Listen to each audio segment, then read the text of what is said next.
Well, welcome back to BL Trails and Tales.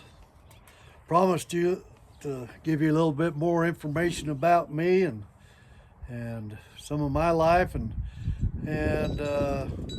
one of my earliest wrecks. So I'll just keep it kind of short on this one. I started riding when I was about 2.5 years old or younger, I guess, and I actually rode alone for a couple hours when I was 2.5. Yeah, I found my way back off the desert. Anyway, I'll save that story for later.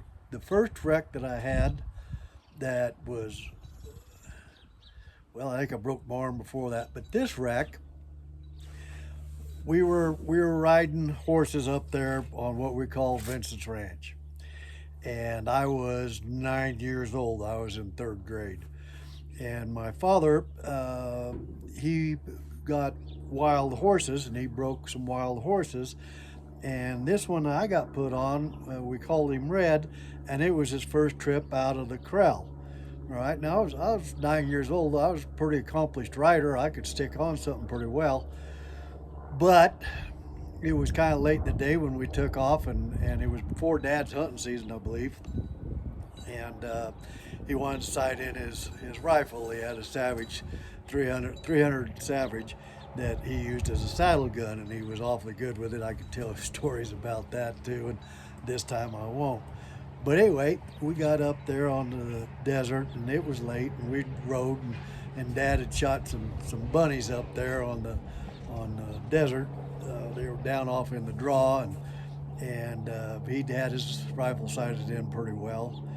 And my older brother and I was there with him.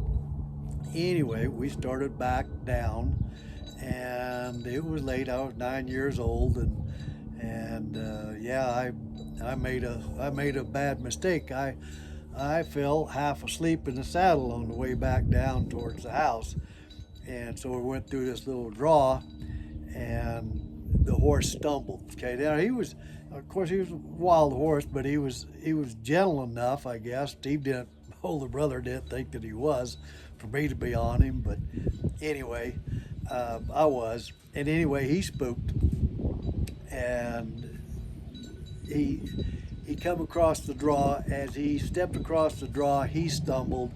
I came about halfway out of the saddle because I was asleep, and that startled him. Okay, so he jumped up and started bucking. Well, I didn't stick with him. I was still half asleep anyway. So I came out of the saddle. I didn't come out of the saddle. I hung up in the saddle, and my foot stuck in the stirrup, and that horse, he took me across the desert. And when we finally stopped, Dad didn't know what in the world to do, try and shoot the horse or what. Didn't know if he'd fall on me and hurt me worse.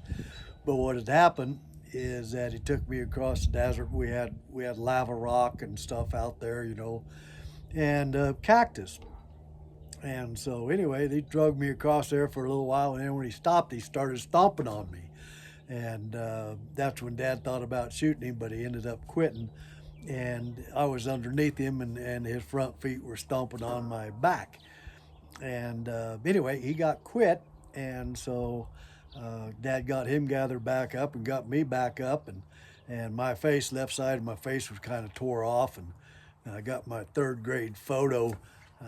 Doc Bliss put me back together, and I, it was almost like blue coat. The whole side of my face was blue, and yeah, my nose had been broken a couple times. You look at it, you go ahead and look at it a little bit straight. It's not very straight, but that's from them right hooks too. anyway, anyway, what happened is we got back. He put me back in the saddle, and I had to ride. I don't know, it was 45 minutes, probably more, back down to the house, and so he started taking the shirt off of me because my dad was. I mean, you could see my face, and I wasn't going to bleed to death out of my face, but he was really concerned about my back, and so he was trying to pull my shirt off. A 9-year-old kid trying to pull his shirt off to take a look at my back.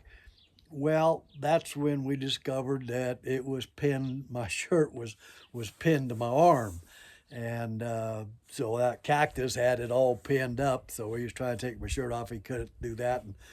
But between him and Mommy, got my shirt off, and sure enough, I had some pretty good bruises on my back and up back of my neck.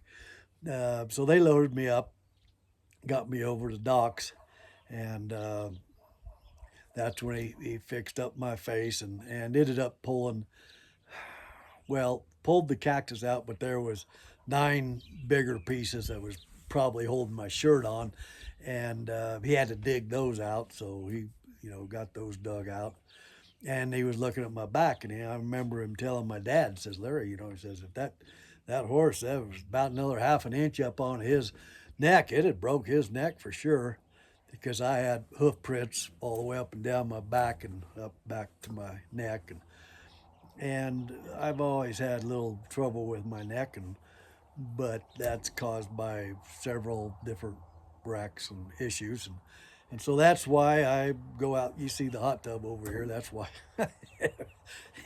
every morning I go out to the hot tub and I get my head underneath there and whatnot, and I get my neck working again. And I've been to chiropractors and whatnot, and most of them are just a little bit more to wreck themselves. So I try and stay away from doctors just as much as I can. And we'll get into that later in some more depth and whatnot. But anyway, all the tales are true. And so when I'm telling you this, you can take that as the truth, and we're going to have more fun. We're going to go on more rides. I'm going to tell you more stories. So I just hope you'd subscribe to it and have a little fun with me. So until next time, thanks.